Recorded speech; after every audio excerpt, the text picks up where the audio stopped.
All right, thank you, Annika.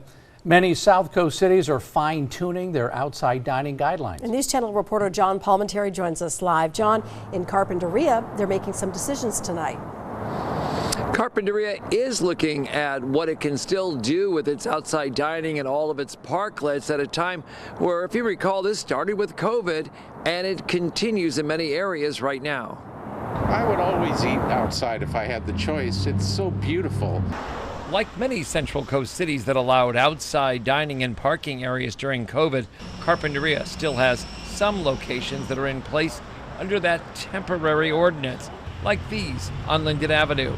And for the most part, they've been well received and a big help for restaurants to have more seats and more work for employees. It has that like an old Italian alfresco vibe that people love. They get to experience, the outside.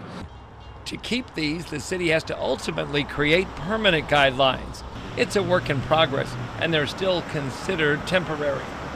Yeah. But isn't it funny, because I said that's wonderful that people can sit outside, not knowing that I guess they're still not permanent yet. Yeah. It seems like COVID changed a lot of things, and a lot of those changes are still going to be with us. Yeah. Maybe this is one of those changes that we'll always have now. Even though they've been around for a while, there's still some decisions to make about what the overall look of the parklets would be going forward.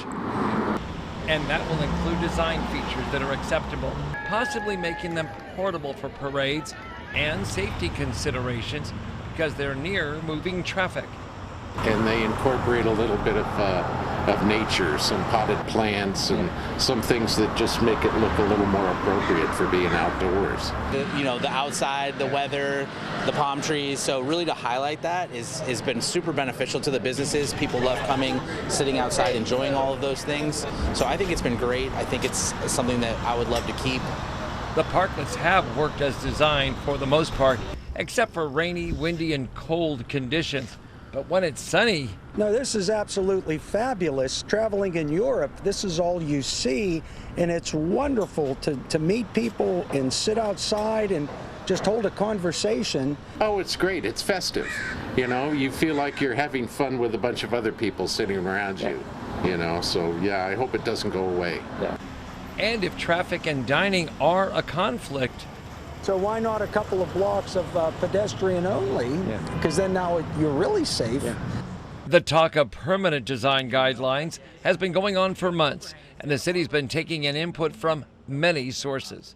For the most part, businesses and the city have been on the same page, and I'm hoping that we kind of stay in that same lane. The city has extended this temporary parklet ordinance quite a few times already, and this extension is being proposed to go to the end of June of 2024. In the meantime, they're going to continue the discussion on what to do permanently, and as we say, talk about all these design features going forward on the streets of Carpinteria.